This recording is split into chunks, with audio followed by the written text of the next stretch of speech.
Hi, fifth graders. Today is Monday, December 7th, and I hope that you all had a fantastic weekend.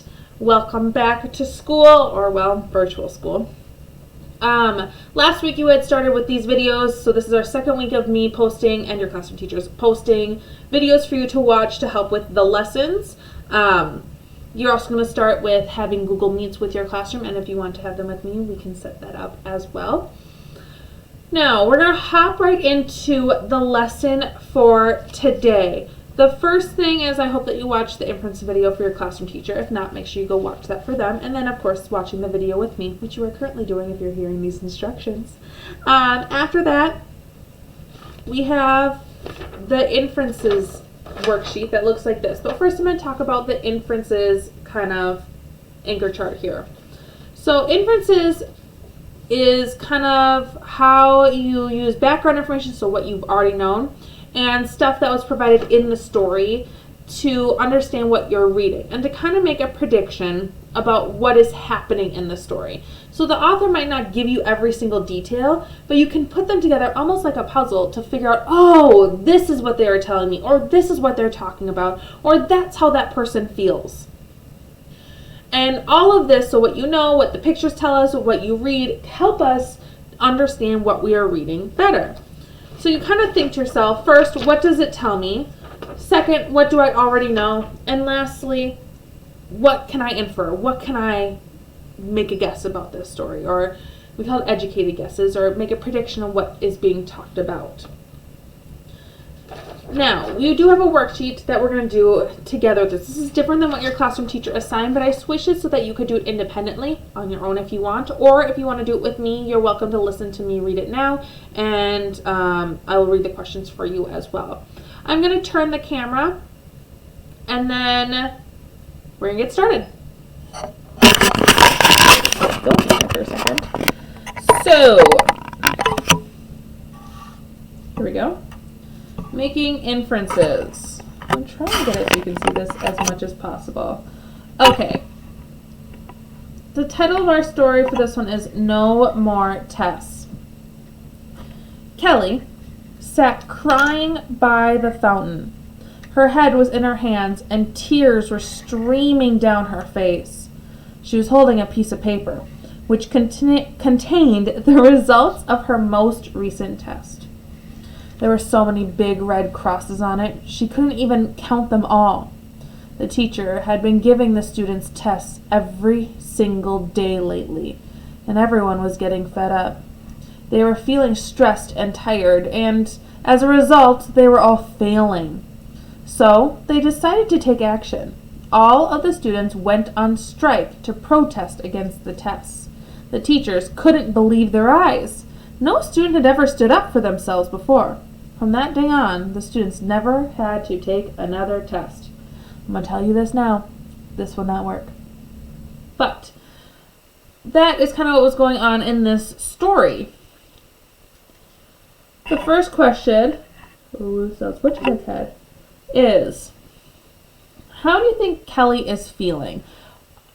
Based on what you read there and what you know about taking tests, how do you think she's feeling? And I underlined a couple things for us. She sat crying and had tears streaming down her face. Her head is in her hands. How do you imagine she's feeling after getting this test and there's a lot of X's saying that it's wrong, it's wrong, it's wrong, it's wrong, it's wrong? How do you feel if you get a lot of things wrong on something? So how do you think Kelly's feeling? How did you make this inference? What up there told you that's how she's feeling? What in this story, and I kind of underlined some things there, told you that she was feeling a certain way? Number 2, pause this video once again as many times as you need to. You don't need to just watch it all at once. How do you think Kelly went, how do you think Kelly did on her most recent test? So how do you think she did? Do you think she passed it? Do you think she maybe failed it? Do you think it went well, or did it go bad? How do you think it went? And how did you make this inference? So what up here told you that that happened? I'm going to underline something here again. There were so many big red crosses on it. What does that typically mean if you have a lot of big X's on your paper? Number 3, Where do you think this story took place? Based on what we know, where do you think this story took place? Write that here. What's the setting? And how did you know that? So what clues up here told you that's where it was? Write those on this line. Now, after you do that inferencing worksheet, you have this page in your packet. Sorry to yawn on you. And it's picture day boxes. So look closely at this image. It's stripped of its caption. What is happening in this photograph? Use 2 pieces of evidence to support your inference. Okay, so what do you think is happening in here? So what's happening? Number 1, write a sentence about what's happening. Number 2, what's one piece of evidence that tells you that's what's happening? And number 3, write another thing that tells you that's what's happening and how you know that. So look closely at it. And then on the back of this page, if you flip it over, you need to write a paragraph about this picture. So what's happening? Write 5 sentences about what you think is happening in this picture, using those pieces of evidence that you wrote in your sentence. So your first sentence is, in the picture they are, what are they doing?